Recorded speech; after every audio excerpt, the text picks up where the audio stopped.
नमस्कार दोस्तों, स्वागत है आप सभी का आगम ऑनलाइन क्लासेस के यूट्यूब चैनल पर। दोस्तों, हम पढ़ रहे हैं राजस्थान का इतिहास और राजस्थान के इतिहास में भी हम पढ़ रहे हैं मेवाड़ का इतिहास। और मेवाड़ के इतिहास में जो हमारा पिछली क्लास में बात हुई थी वो हुई थी महाराणा उदय सिंह जी के बारे में, है ना। और हमने बात की थी कि 28 फरवरी 1572 को महाराणा उदय सिंह जी की कहां पर गोगुंदा में डेथ हो गई थी। और इसके बाद में हम आगे बात करने वाले थे राजमहल की क्रांति। राजमहल की क्रांति। देखो, कहानी को पहले जहां पर छोड़ा था उससे थोड़ा सा आगे बढ़ाएंगे। बाकी तो आज आप जानते हो, आज आप एक महापुरुष के बारे में बात करने वाले हैं, वीर शिरोमणि महाराणा प्रताप के बारे में बात कर रहे हैं। लेकिन पहले थोड़ा सा ये देख लेते हैं एक्चुअल में क्या है बात, क्या है समस्या, क्या है घटनाक्रम। कल हमने बात की थी कि उदय सिंह जी ना, और उदय सिंह जी के वैसे तो बहुत सारी रानियां थी, लेकिन दो रानियों का नाम विशेष रूप से हम ध्यान रख सकते हैं। एक का नाम है जयवंता बाई, जो पाली के ठाकुर अखेराज सोनगरा की पुत्री थी, जयवंता बाई। और एक नाम और ध्यान रखना है, हीरबाई। जयवंता बाई से उदय सिंह जी के दो पुत्र हुए थे। बड़े बेटे का नाम था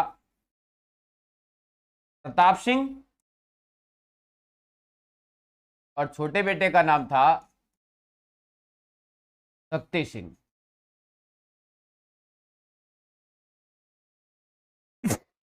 और ये शक्ति सिंह जी पहले ही अकबर, अपने महाराणा प्रताप के पिताजी शक्ति सिंह जी पहले ही उदय सिंह जी से किसी बात को लेकर नाराज हो गए थे और ये अकबर की शरण में चले गए थे। हीरबाई से एक पुत्र था जगमाल। अब बताया जाता है जिस समय उदय सिंह जी बीमार थे उस समय बताया जाता है कि ये जो धीरबाई है, ये धीरबाई ने उदय सिंह पर दबाव बनाया कि अगला शासक कौन होना चाहिए, जगमाल होना चाहिए, न कि प्रताप। और किताबों में लिखा मिलता है कि उदय सिंह जी ने धीरबाई के कहने पर क्या कर दिया, अपने छोटे बेटे जगमाल को उत्तराधिकारी घोषित किया, जबकि बड़ा पुत्र था प्रताप। देखो, उदय सिंह जी इतने भी कमजोर नहीं थे कि अपनी रानी के कहने पर ऐसा निर्णय ले ले। उदय सिंह जी के सामने परिस्थितियां क्या है, पहले उसको देखो। उदय सिंह जी बीमार हैं, गोगुंदा में। हालात यह है कि चित्तौड़ पर पहले से मुगलों का अधिकार हो चुका है, मुगल, और अकबर का हमला वापस कभी भी हो सकता है। राजस्थान के आस पड़ोस में, मेवाड़ के आस पड़ोस में अधिकतर राजपूत राजाओं ने अकबर की अधीनता स्वीकार कर ली थी। क्योंकि देखो, ये बात कब की कर रहे हैं हम, 1572 की कर रहे हैं। और इस समय तक तो अधिकतर राजपूत राजाओं ने अकबर की अधीनता स्वीकार कर ली थी। मतलब आस पड़ोस में भी सारे शत्रु ही थे। और ऐसी स्थिति में अब अगर मेवाड़ में भी गृह युद्ध छिड़ जाए तो क्या होगा। तो ऐसी स्थिति में उदय सिंह जी ये जानते थे कि प्रताप बड़ा है, समझदार है, इसको अगर मनाएंगे तो मान जाएगा। लेकिन जगमाल थोड़ा जिद्दी है, ढीठ है, ये समझेगा नहीं इन बातों को। तो ऐसी स्थिति में उदय सिंह जी ने किसको बुलाया, प्रताप को। देख भाई, तुम्हारा जन्म किस लिए हुआ है, मेवाड़ की रक्षा करने के लिए, मेवाड़ की सेवा करने के लिए। तुम राजा बनो ना बनो, इस बात से कोई खास फर्क पड़ना नहीं चाहिए। राजा जगमाल को बनने दो, नहीं तो भाई आपस में लड़ेंगे, उत्तराधिकार संघर्ष होगा, ये अच्छी बात नहीं है। तुम तो मेवाड़ की सेवा करो, किसी भी रूप में करो, आवश्यक थोड़ी है राजा बनना। प्रताप इस मामले में समझदार थे, उदय सिंह जी की बात को स्वीकार किया। अगर इसी के तहत उत्तराधिकारी किसको घोषित कर दिया गया, जगमाल जी को। और उदय सिंह जी क्या कर गए, गोगुंदा में ही उदय सिंह जी ने प्राण त्याग दिए। तो गोगुंदा में ही उदय सिंह जी का अंतिम संस्कार हो रहा था। और इस अंतिम संस्कार में भाग लेने के लिए एक तो ग्वालियर के राजा रामसाह जी पधारे थे, मारवाड़ से राव चंद्रसेन जी भी पधारे थे, और पाली के ठाकुर अखेराज सोनगरा भी पधारे थे, ससुर जी थे इनके। और यहीं पर इस विषय पर भी बात हुई, ये मुद्दा उठाया गया कि भाई एक बात समझ में नहीं आ रही है कि बड़ा बेटा अगर प्रताप है तो छोटा बेटा कैसे उत्तराधिकारी हो गया। और खास तौर से अखेराज जो प्रताप के नाना जी थे, स्वाभाविक था ये तो मुद्दा उठाने ही थे। और यहां पर ग्वालियर के शासक रामसाज जी आए हुए थे। जब इस संदर्भ में रामसाज जी से बात की गई, भाई आपने कुछ सुना क्या, ये छोटे बेटे को उत्तराधिकारी घोषित कर दिया। अब देखो ऐसी बात नहीं है कि छोटा बेटा उत्तराधिकारी नहीं घोषित नहीं हो सकता है, लेकिन पहले बड़े बेटे में कोई कमी तो हो। बड़ा बेटा बदमाश है, पिता का आज्ञाकारी नहीं है, या शारीरिक रूप से ठीक नहीं है, मानसिक रूप से ठीक नहीं है, छोटा बेटा भी उत्तराधिकारी हो सकता है, लेकिन बड़े बेटे में कोई कमी होनी चाहिए। प्रताप में तो ऐसी कोई कमी थी ही नहीं, तो फिर प्रताप के होते हुए छोटा बेटा उत्तराधिकारी कैसे हो सकता है, यह मुद्दा तो उठना ही था। जब अखेराज जी ने रामसाज जी से बात की तो रामसाज जी ने कहा भाई आप बात चलाओ इस मुद्दे पर। अखेराज जी ने कहा भाई मैं नहीं चला सकता। बोले क्यों? बोले मैं नाना हूं, कल को दुनिया ये कहेगा कि लोसा मोमाड़िया आएगा भौंजारो पक्ष ले उन्हें। कल को दुनिया क्या कहेगी कि हम अपने भांजे का पक्ष ले रहे हैं। हम अपने भांजे का पक्ष नहीं ले रहे हैं। अगर प्रताप की जगह पर कोई और भी होता तब भी हम ये बात तो उठाते कि भाई बड़े बेटे के होते हुए छोटा बेटा उत्तराधिकारी क्यों, बड़े बेटे में जबकि कोई कमी भी नहीं है।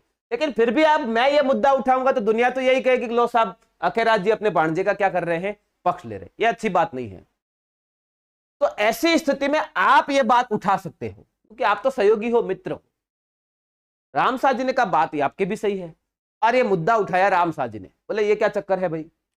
लेकिन महाराणा प्रताप ने इन सबको शांत कर दिया। देखो पिताजी ने उत्तराधिकारी मेरे छोटे भाई को बनाया है, राजा तो यही बनेगा। लेकिन समस्या यह थी कि जगमाल, जिस समय उदय सिंह जी का अंतिम संस्कार हो रहा था उसी समय जगमाल जी के राज्याभिषेक का प्रोग्राम शुरू हो गया। तो ऐसी स्थिति में मेवाड़ के सरदार, मेवाड़ के सामंत और नाराज हो गए। बोले जगमाल तो राजा बनने के योग्य ही नहीं है। अभी इतनी भी जल्दबाजी कहां है, उदय सिंह जी का अंतिम संस्कार भी नहीं हुआ है और पहले ही खबर मिली कि जगमाल जी के राज्याभिषेक की तैयारियां शुरू हो गई। तो ऐसी स्थिति में फिर मुद्दा उठा। बोला नहीं जगमाल तो राजा नहीं बन सकता। सब लोग इधर उधर की बातें हो रही थी, खुसर पुसर हो रहा था। प्रताप दुखी थे, पिता दुनिया में नहीं रहे थे, ये शांति से बैठे थे, क्या कर सकते थे। और एक तरफ चुपचाप कौन बैठे, कृष्णदास चुंडावत। और चुंडावत जी सबको सुन रहे थे, बस चुपचाप बैठे देख रहे थे। अब याद कीजिए मेवाड़ में राणा लाखा को, भाई चुंडावत चुंडा के वंशज है और राणा लाखा ने चुंडावतों को कुछ विशेषाधिकार दिए थे ठाट और पाट की प्रथा के तहत। और उसमें एक बात यह भी थी कि मेवाड़ में जब कभी युद्ध होगा तो हरावड़ का नेतृत्व चुंडावत करेंगे सबसे आगे में, और मेवाड़ में जब किसी बात को लेकर विवाद होगा, मतभेद होगा, अंतिम निर्णय चुंडावत सरदार जो होगा उसका मान्य होगा। तो चुंडावत जी चुपचाप बैठे सुन रहे थे। बोले चिल्लाने दो सबको, अंतिम निर्णय तो किसका होना है, हमको लेना है। जब सब बोल के थक गए तब चुंडावत जी खड़े हुए। बोले हो गया तुम लोगों का? बोला ओके, अब हम कुछ बोले? बोले बोलो। बोले महाराणा प्रताप। इतना बोलते ही सारी बात खत्म। अब वापस कोई कुछ नहीं बोल सकता था क्योंकि चुंडावतों का विशेषाधिकार था।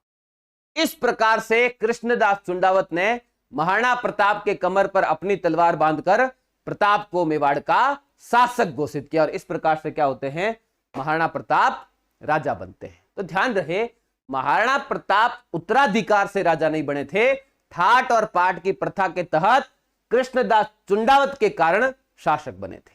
क्लियर हो गई बात।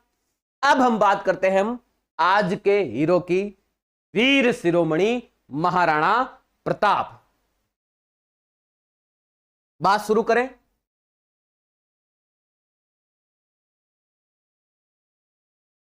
महाराणा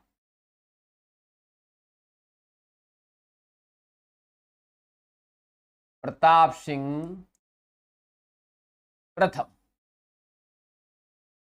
जो राजा बने 1572 में, कब तक रहे, 1597 तक। महाराणा प्रताप के बारे में बात करें, थोड़ा सा प्रताप के परिचय को जान लेते हैं ना। देखिए, महाराणा प्रताप का जन्म कब हुआ, तो देखना, महाराणा प्रताप का जन्म की तारीख 9 मई 1540 आप सभी को याद होगी, उसमें कोई डाउट नहीं है। लेकिन आप 9 मई 1540 याद नहीं रखोगे, क्योंकि 9 मई को प्रताप जयंती व्हाट्सएप पर ही मनाई जाती है। मेवाड़ में कोई नहीं मनाता। कभी मेवाड़ में अगर आप व्हाट्सएप फेसबुक भी यूज करते तो वहां पर भी मेवाड़ का जो राज परिवार है उनका पेज बना हुआ देखना, मेवाड़ फाउंडेशन का पेज देखना। प्रताप जयंती कब मनाई जाती है? प्रताप मनाई जाती है ज्येष्ठ सुदी तृतीया, विक्रम संवत 1597, दिन रविवार। और इस दिन आपके अंग्रेजी कैलेंडर के हिसाब से तारीख क्या हो गई? 9 मई 1540 ईस्वी सन, है ना।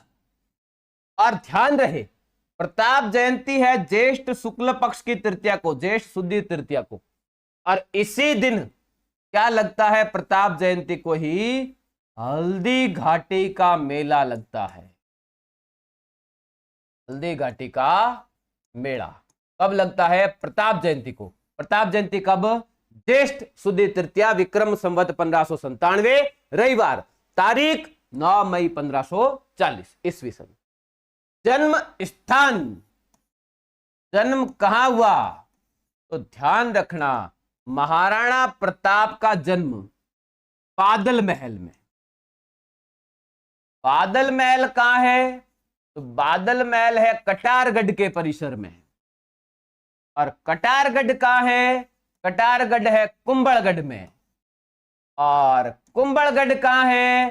कुंभलगढ़ है जिला राजसमंद। ध्यान रहे, महाराणा प्रताप का जन्म राजसमंद जिले के कुंभलगढ़ के कटारगढ़ के बादल महल में हुआ था। यहां थोड़ा सा ध्यान रखना कि कुछ विद्वानों का मानना है कि पाली जिले में जो जूनी कचहरी है ना, पाली में जो शहर में जूनी कचहरी है, कुछ लोगों का कहना है कि प्रताप का जन्म यहां हुआ था, क्योंकि प्रताप का ननियाल यहीं पे था, अखेरा सोनगरा का ठिकाना है ये, तो जयवंता बाई यहां पर जन्म हुआ, ऐसा कुछ लोगों का मानना है। लेकिन यह ठीक नहीं है। आप एग्जाम के दृष्टिकोण से क्या याद रखोगे? ये याद रखोगे, इसको ध्यान नहीं रखना है, लेकिन नॉलेज के लिए थोड़ा सा पता होना चाहिए, बस इतनी सी बात है। ठीक है, आगे बात करें महाराणा प्रताप के पिताजी। तो महाराणा प्रताप के पिता कौन हैं? आप सब जानते हैं, उदय सिंह। उदय सिंह जी कौन है? सन ऑफ राणा सांगा, मतलब महाराणा प्रताप राणा सांगा का पोता था। स्वाभाविक था, वीर था। दादा के गुण पोते में आ ही जाते हैं, है ना। दादा पिता से, जो पोता होता है ना, वो पिता से अधिक दादा से प्रभावित होता है ना। तो राणा सांगा का पोता था, स्वाभाविक था।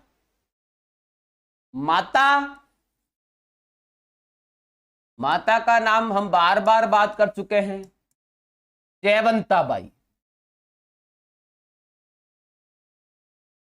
जयवंता बाई जो किसकी पुत्री? Daughter of Akheraj Sungara. सुनगरा ध्यान रखना चौहान होते हैं, मतलब चौहानों का भांजा था प्रताप। और अखेराज सुनगरा कहां के?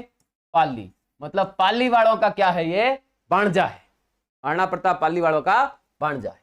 ठीक है, महाराणा प्रताप का बचपन का नाम।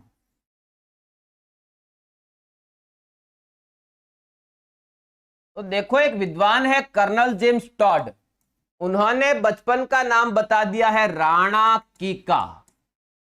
राणा कीका। देखो ध्यान रहे, कीका कोई बचपन का नाम नहीं होता है ना। ये मेवाड़ और गोडवाड़ क्षेत्र में आज भी जागीरदारों के, ठाकुरों के, सरदारों के छोटे बच्चों को कीका कहते हैं, वर्तमान में भी कहते हैं। तो वास्तव में कोई कीका बचपन का नाम नहीं होता है, ये छोटे बच्चे का सूचक होता है, छोटे बच्चे का सूचक है, ध्यान रहे ना।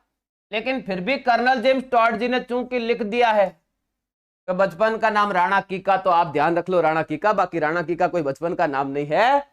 यह तो मेवाड़ क्षेत्र में, गोडवाड़ क्षेत्र में सभी के छोटे बच्चों को, दूसरी जाति के लोग, जागीरदारों के छोटे बच्चों को आज भी कीका कहते हैं, कोई बड़ी बात नहीं है। ठीक है। साहित्य में क्या नाम है प्रताप का? महाराणा प्रताप का साहित्य में नाम है पाथड़, है ना। कहते हैं ना अपन, पीथड़ पाथड़ री धरती रो कितरो करूं में सम्मान, कण कण सु गूंजे जय जय राजस्थान। तो पीथड़ तो है बीकानेर का राजकुमार पृथ्वीराज राठौड़ और पाथड़ है महाराणा प्रताप। महाराणा प्रताप को वीर शिरोमणि भी कहते हैं, वीरों का वीर, वीर शिरोमणि। हल्दी घाटी का शेर भी कहते हैं, हल्दी घाटी का शेर इसको कहा गया है महाराणा प्रताप को। और शेर ए राजस्थान भी कहते हैं, शेर ए राजस्थान। थोड़ा ध्यान रखना, शेर ए राजस्थान पूर्व मुख्यमंत्री जय नारायण व्यास को भी कहा जाता है और महाराणा प्रताप को भी कहा जाता है, रहेगा ध्यान। चलो ठीक है, तो ये तो महाराणा प्रताप के क्या हो गए, साहित्य में नाम हो गए। ठीक। अब ध्यान रहे, महाराणा प्रताप के गुरुजी कौन थे?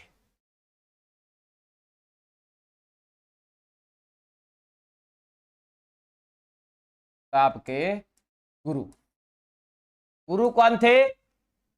आचार्य राघवेंद्र, आचार्य राघवेंद्र। ध्यान रहे, जो महाराणा प्रताप में इतनी स्वतंत्रता प्रियता थी, ये इतनी वीरता और स्वतंत्रता प्रियता महाराणा प्रताप में कूट कूट कर भरने वाले आचार्य राघवेंद्र थे। ये मारवाड़ क्षेत्र के पुरोहित जी बताए जाते हैं, जो मेवाड़ में क्या करते थे, जंगलों में अपना स्कूल चलाते थे। और इनके स्कूल का एक नियम था कि अगर आप अपने बच्चे को इस स्कूल में एडमिशन करवाओगे तो फिर वो बच्चे को क्या सिखाते हैं, कैसे सिखाते हैं, आप इसमें हस्तक्षेप नहीं करोगे। मेवाड़ का राणा भी इसमें हस्तक्षेप नहीं कर सकता, तभी अपने बच्चे को यहां एडमिशन करवाना, अन्यथा मत करवाना। और प्रताप की शिक्षा दीक्षा आचार्य राघवेंद्र के पास ही हुई थी। ठीक है। प्रताप का प्रिय घोड़ा,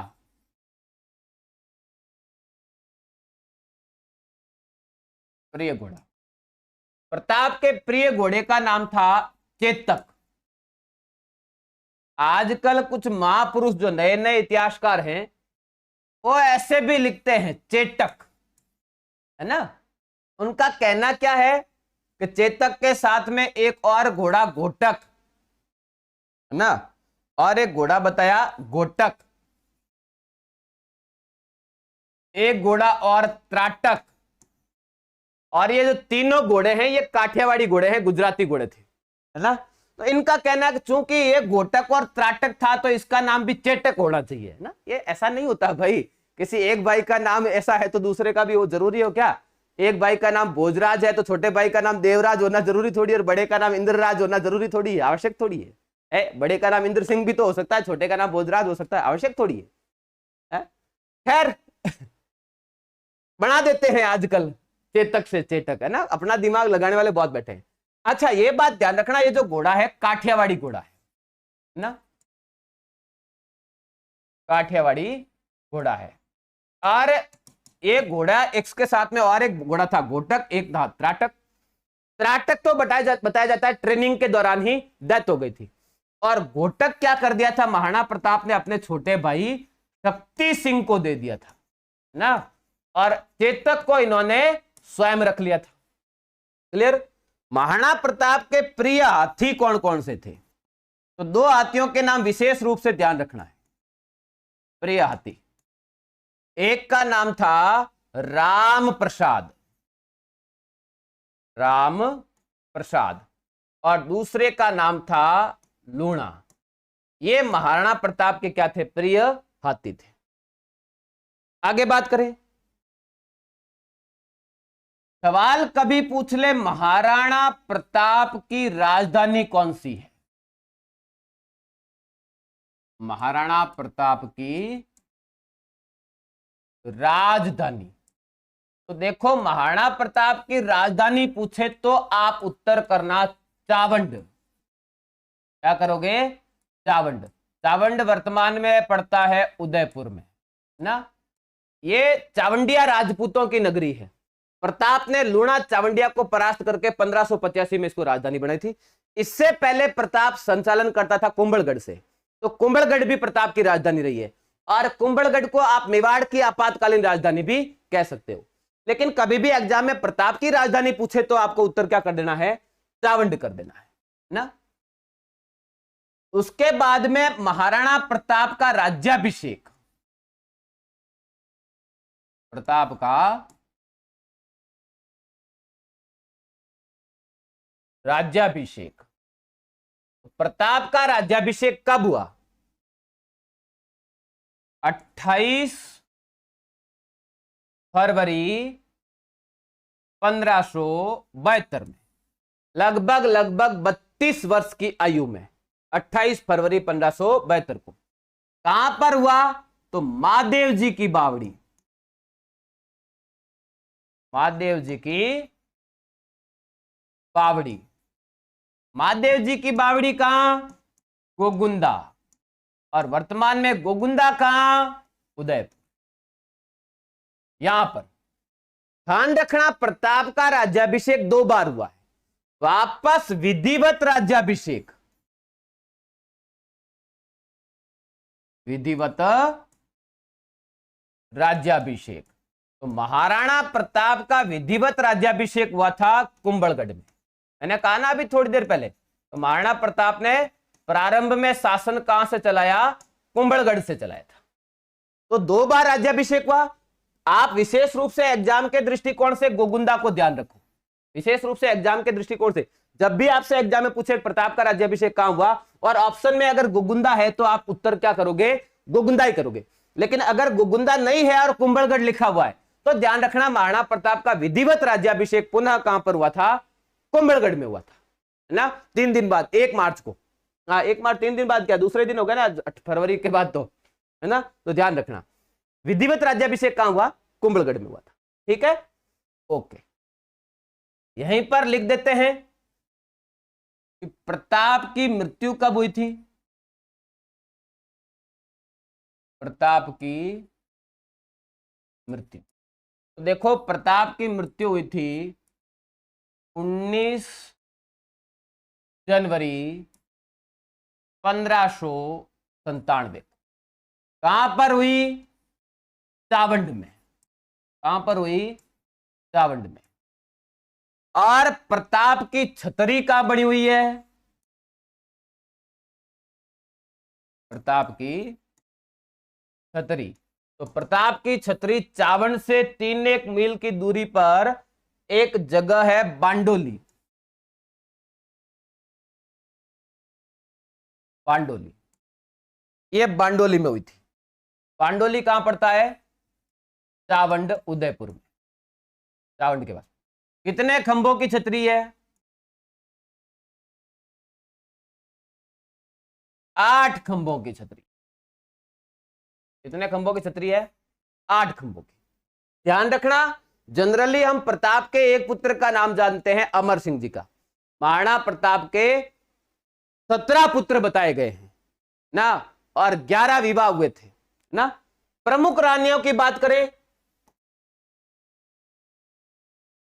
प्रमुख रानियां, तो सबसे पहले पटरानी तो थी अजबदे पंवार।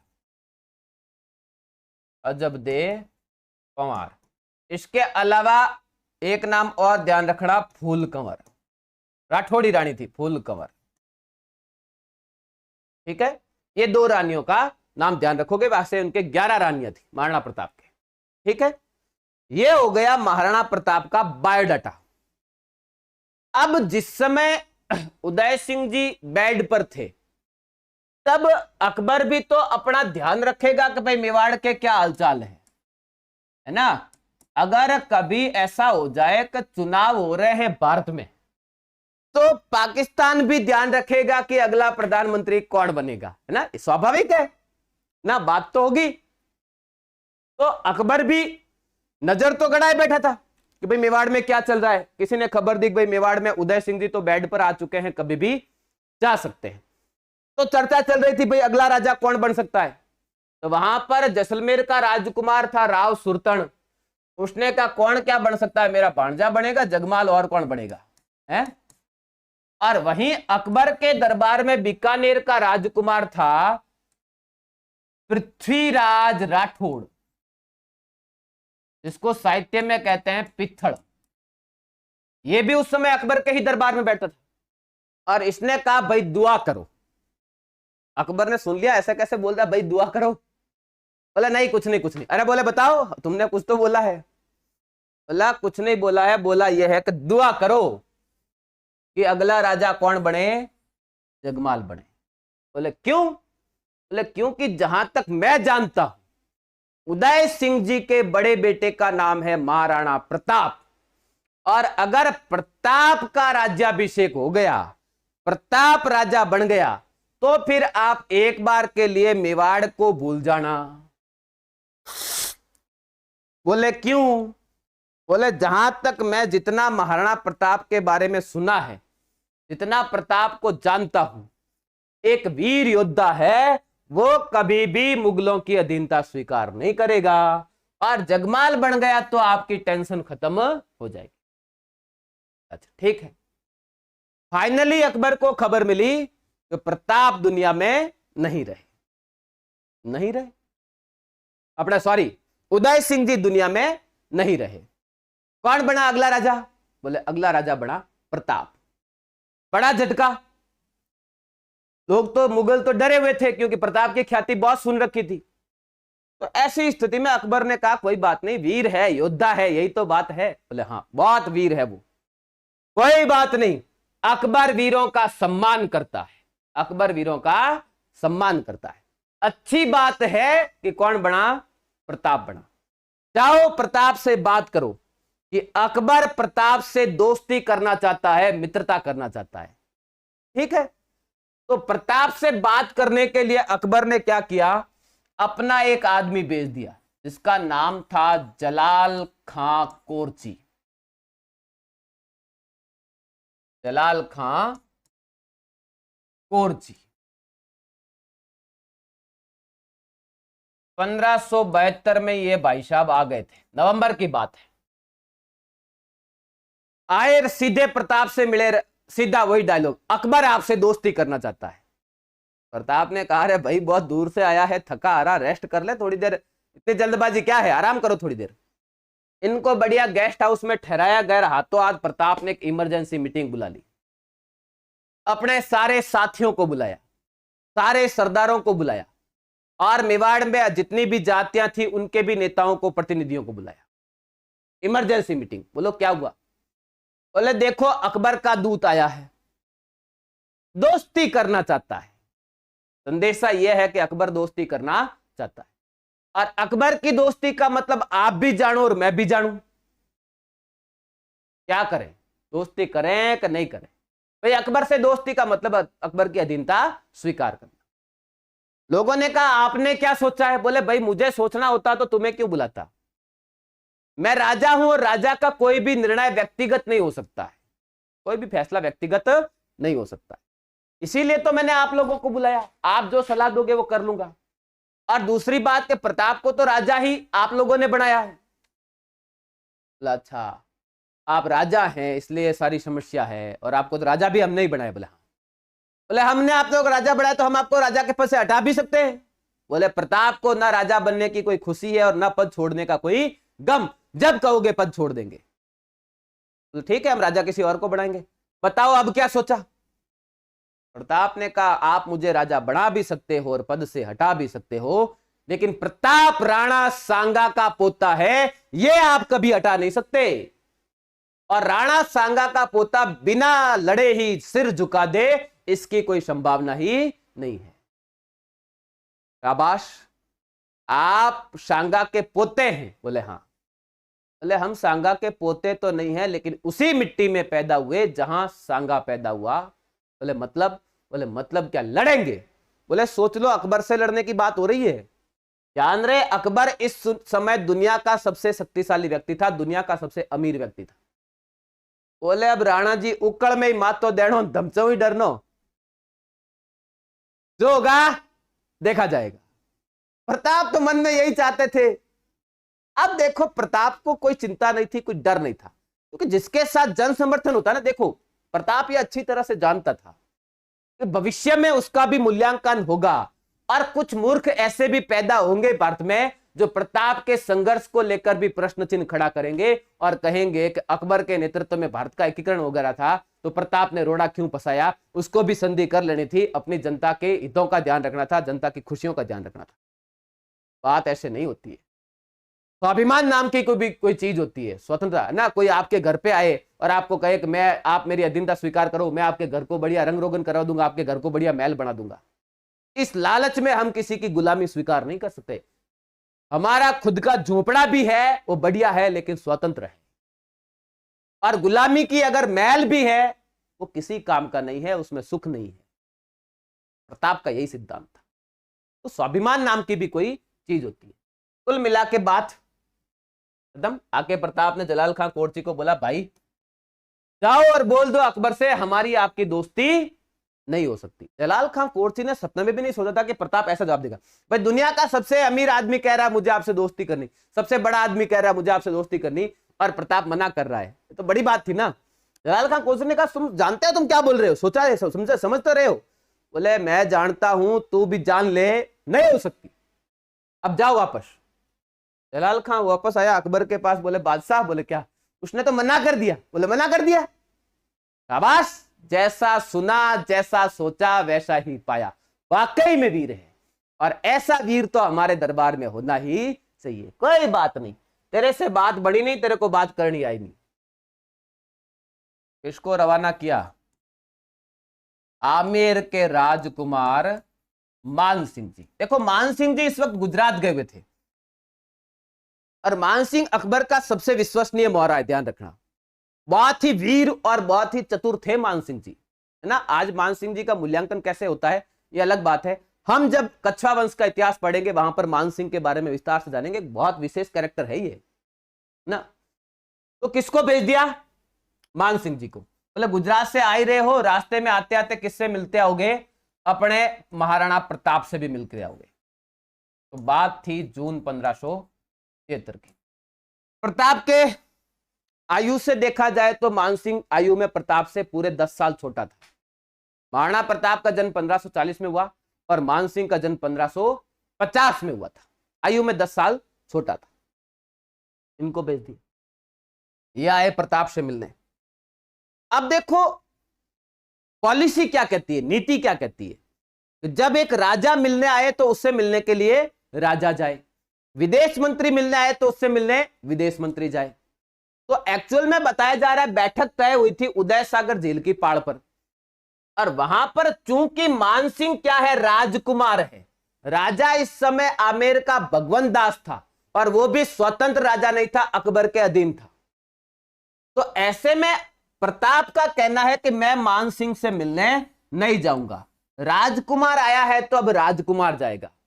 और प्रताप ने क्या कर दिया, अपने बेटे अमर सिंह जी को भेज दिया। बोले बेटे तुम जाओ मिल के आओ मान सिंह जी से। अब अमर सिंह जी आए। अमर सिंह जी मान सिंह से भी 10 साल उम्र में छोटे। अमर सिंह जी का जन्म हुआ था 1559 में। मान सिंह जी ने देखा कि आया कौन है, अमर सिंह। बोले बेटे पिताजी नहीं आए? बोले ना ना पिताजी नहीं आए। मान सिंह को लगा कि हमने मुगलों के साथ रिश्तेदारी कर रखी है, इसलिए प्रताप हमारे साथ बैठना भी पसंद नहीं करता, खाना खाना भी पसंद नहीं करता। बोले क्यों नहीं आए पिताजी? बोले पिताजी माथा दुखे। मान सिंह ने कहा जाकर बोल देना बहुत जल्द वापस आऊंगा, सर दर्द ठीक करूंगा, और बिना खाना खाई वापस चला गया। और जाके अकबर को बोल दिया अगर प्रताप से युद्ध होता है तो मुझे भेजोगे। अकबर समझ गया बात बिगड़ गई, मुस्कुराया अंदर ही अंदर। देखो अकबर ने भी यहां गेम खेला है। इसको भेजा मान सिंह को, और इसके बाद में भी जिसको भेज रहे हैं ना भगवंत दास जी, टोडरमल जी, देखना अकबर जानता था कि प्रताप का हर सैनिक सम्मान करता है। अकबर के दरबार में भी जो राजपूत सैनिक हैं वो प्रताप का रेस्पेक्ट करते हैं। ऐसे में कल को प्रताप से युद्ध होगा तो जिसका रेस्पेक्ट करते हैं उससे उस ढंग से नहीं लड़ेंगे। तो मान सिंह को भेजने के पीछे पॉलिसी यही थी कि बात बने तो भी ठीक, बात बिगड़े तो भी ठीक, चिट भी मेरी पट भी मेरी। बात बन जाएगी तो अच्छी बात, बिगड़ जाएगी तो कल को युद्ध करने के लिए किसको भेजेंगे। दोनों ही स्थिति में अकबर का फायदा था। और बात क्या हो गई, बिगड़ गई। चलो ठीक, कोई बात नहीं, छोरा जवान है, जोशीला है। उम्र ही क्या थी इस समय मान सिंह जी की, 22-23 साल की उम्र थी। कोई बात नहीं, कोई बात नहीं। मान सिंह जी के पिताजी को भेजो। क्या नाम,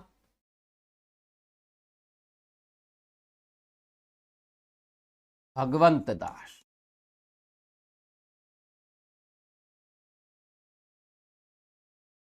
सितंबर 1573। ये आमेर के राजा थे, उम्र में भी बड़े थे, उदय सिंह जी के हम उम्र थे। तो प्रताप ने इनका अच्छा स्वागत किया, बढ़िया भोजन वगैरह व्यवस्था की गई। और शाम होते होते प्रताप ने कहा देखा भगवंत दास जी आज की रात यहीं ठहरो, कल जाना। बोले क्यों बेटा? बोले कुछ नहीं, देखो आप बैठे हो दुश्मन के खेमे में, अगली मुलाकात पता नहीं कहां हो कैसे हो, और पता चला कि हम आपका स्वागत हमारी जगह हमारी तलवार कर रही है। बोले अच्छा सही बात है। उस रात वहीं ठहरे भगवंत दास जी। शाम को खाना खाया, फिर चर्चा हुई। भगवंत दास जी ने बोला बेटा क्या सोचा? बोले किसके बारे में? अरे बोले अकबर के बारे में। बोले सोचना क्या? बोले क्यों, युद्ध करेंगे? बोले अकबर से युद्ध करेगा? बोले हाँ। क्या लगता है जीत जाएगा? बोले वो तो अब क्या बताए, परीक्षा दी नहीं, पहले ही पूछ रहे हो कि पास हो जाओगे फेल हो जाओगे। परीक्षा तो हो जाने दो, पहले ही डर जाए और एग्जाम ही न दे, ये क्या बात हुई? अरे नहीं, बोले तूने तेरी अपनी सेना सामर्थ्य देखा होगा, अकबर की सेना सामर्थ्य देखा होगा, कुछ तो सोचा होगा। हाँ बोले इस हिसाब से तो अकबर का पलड़ा भारी है। तो फिर तो बताओ भगवंत दास जी मेरा नाम क्या? बोले क्यों मजाक कर रहे? अरे बोले बताओ। बोले प्रताप मेरे पिताजी का नाम क्या? बोले उदय सिंह मेरे दादा। बोले राणा सांगा। तो ये बताओ भगवंत दास जी कि क्या राणा सांगा के पोते को यूं बिना लड़े ही सर झुका लेना चाहिए? बोले नहीं झुकाना चाहिए, बस इतनी सी बात है, बिना लड़े सर नहीं झुका सकता प्रताप। भगवंत दास जी रिटर्न सीधे अकबर के पास। बोले भूल जाओ प्रताप को। बोले क्यों, क्या हुआ? बोले जिसे अपने वंश के गौरव का ज्ञान होता है वो कभी सर नहीं झुकाता। प्रताप कहता है मैं राणा सांगा का पोता हूं, और सांगा क्या था थोड़ा बहुत आपके दादा ने भी बताया होगा। अकबर का दादा कौन? बाबर। प्रताप का दादा कौन? सांगा। और सांगा कौन? ये तो दुनिया जानती थी सांगा कौन था, उसकी जबान नहीं उसकी तलवार बोलती थी। सांगा का पोता ऐसे सिर नहीं झुका सकता अकबर, भूल जाओ प्रताप को। नहीं नहीं नहीं, एक ट्राई और करूंगा, करके देख लो। अंत में भेज दिया गया टोडरमल जी को। बड़े विद्वान पुरुष है टोडरमल जी, अकबर की दैसाला पद्धति इन्होंने दी है। विद्वान पुरुष थे तो प्रताप जी ने इनका अच्छा स्वागत भी किया। बोले आइए टोडरमल जी बैठिए। टोडरमल जी ने कहा देखो प्रताप तुम जानते तो हो ही मैं क्यों आया हूं।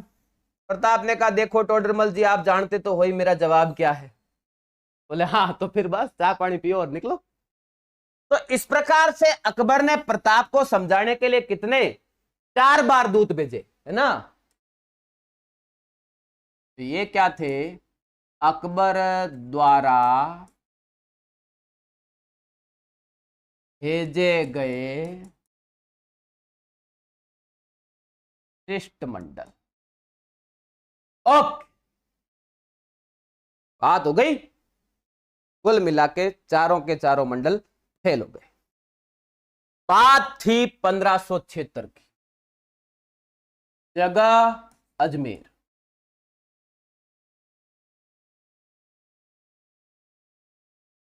मार्च 1576। अकबर अजमेर आया हुआ था, अकबर अजमेर आता ही रहता था, उसके बड़ी समस्या थी, शादियां तो बहुत की थी लेकिन पुत्र नहीं था, इसलिए वो ख्वाजा साहब की दरगाह पर जियारत करने के लिए, यात्रा करने के लिए आता रहता था। तो जब यहाँ अजमेर आया हुआ था तो फिर सोचा ठेठ आए, प्रताप से भी कुछ करते जाए हिसाब, और वो जोश में कहा था मान सिंह ने, अगर युद्ध होता है तो मुझे भेजोगे। तो किसको बुलाया गया? मान सिंह को बुलाया गया। बोले आ जाओ बेटे, उस दिन बड़ा जोश में बोल रहे थे युद्ध होता है तो मुझे भेजोगे, फलाना ढींकड़ा, आ जाओ, अभी तुम्हारी आवश्यकता है। तो किसको बुला लिया गया? मान सिंह को बुला। तो अकबर ने किसके नेतृत्व में सेनाएं तैयार की? मान सिंह प्रथम। और मान सिंह का सहयोग करने के लिए किसको भेजा गया? सहयोग करने के लिए इसके साथ में मान सिंह के सैयद अहमद खां, ध्यान रहे, बहलोल खां,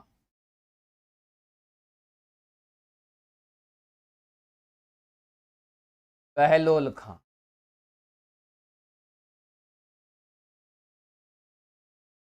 आसफ खां, क्या नाम है?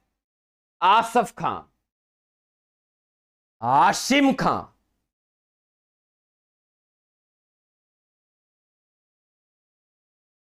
हाशिम खां, जगन्नाथ कछवा, जगन्नाथ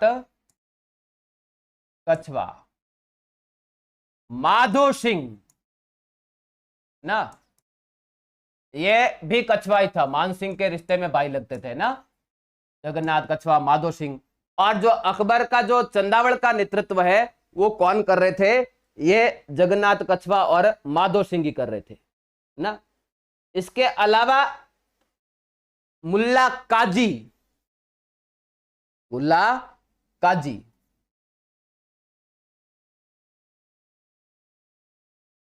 मेहत्तर खां, मेहत्तर खां, इन सब के नेतृत्व में सेना भेजे। अपने तो खास हाथी भी भेजे ना साथ में, सवाई और मर्दाना, सवाई मर्दाना, ये क्या है? ये हाथी है ना। मुख्य सेनापति किसको बनाया गया? मान सिंह को, केंद्रीय भाग यही संभाल रहा था। और जो रावण का नेतृत्व है मुगलों का, वो आसफ खां, और इसके साथ में एक नाम और ध्यान रखना, राव लूणकरण, राव लूणकरण, ये क्या कर रहे थे? रावण का नेतृत्व संभाल रहे थे। और चंदावड़ का नेतृत्व मेहत्तर खां और माधो सिंह संभाल रहे थे। इस प्रकार से सैन्य संचालन था। 3 अप्रैल 1576 को मान सिंह जी यहां से सेना लेकर रवाना हो गए। कहां से? अजमेर से। और सेना लेकर रवाना हुए, कहां पहुंचे? मांडलगढ़ पहुंचे। देखो मांडलगढ़ कहां पड़ता है? भीलवाड़ा में। कहां पहुंच गए? मांडलगढ़। मांडलगढ़ पड़ता है भीलवाड़ा में। करीब करीब 2 माह, महीने 2 माह मान सिंह यहां ठहरा था, और फिर से अपनी सेना को एक बार लेफ्ट राइट करवाया, युद्ध के लिए तैयार किया। देखो प्रताप से युद्ध करना कोई मजाक नहीं है। और फिर मान सिंह जी मांडलगढ़ से भी रवाना हो गए, और राजसमंद जिले में एक गांव पड़ता है मौलेला। मौलेला गांव कहां पर? जिला राजसमंद। करीब करीब 80,000 की फौज लेकर मान सिंह जी यहां पहुंच गए। मौलेला गांव थोड़ा सा ध्यान रखना, टेराकोटा के लिए फेमस है, राजसमंद जिले में आज भी फेमस है। उधर सूचना मिली महाराणा प्रताप को, तो तैयारी किसने शुरू कर दी? महाराणा प्रताप ने भी।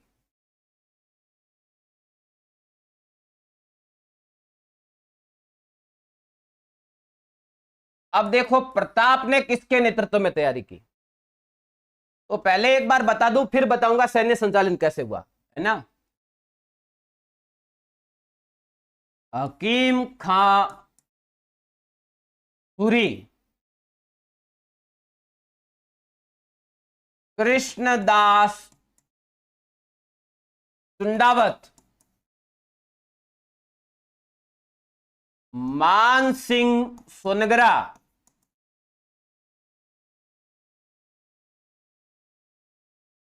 मानसिंह राठौड़,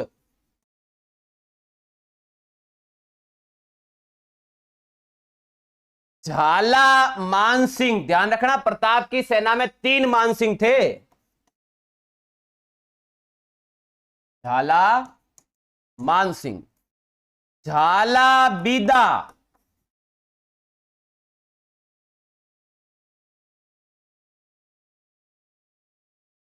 ग्वालियर के राम शाह तंवर, प्रताप सिंह तंवर, भीम सिंह डोडिया,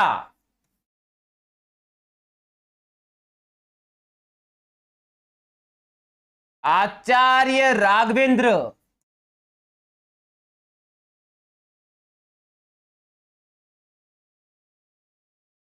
कुंजा भील,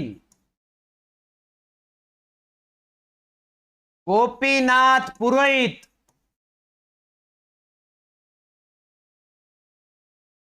जगन्नाथ पुरोहित,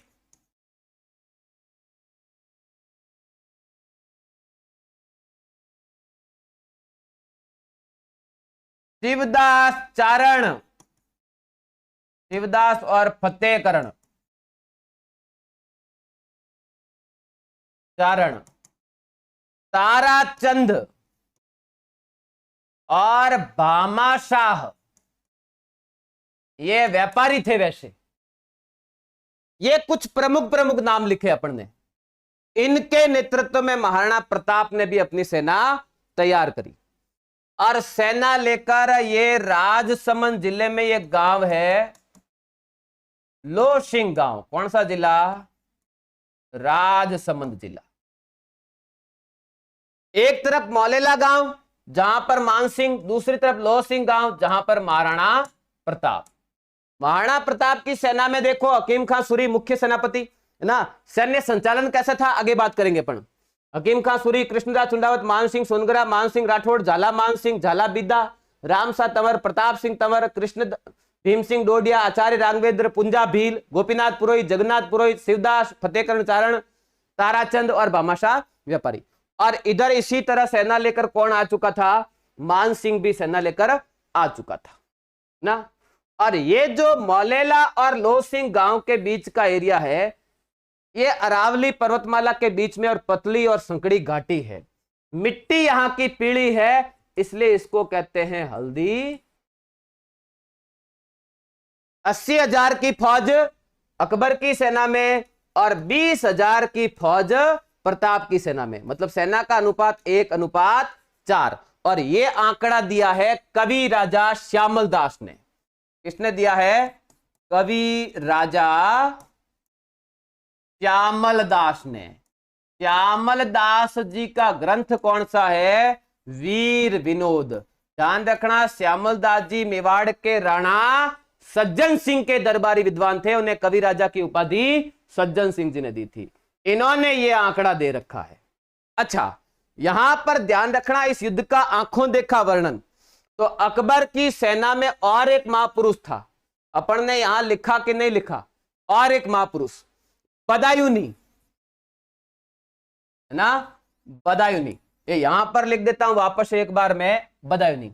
ये यहां पर मौजूद था। कौन मौजूद था? बदायूनी। और हल्दी घाटी के युद्ध का आंखों देखा वर्णन इस बदायूनी ने किया है। कौन से ग्रंथ में किया है? तो इसके ग्रंथ का नाम है मुंतखाब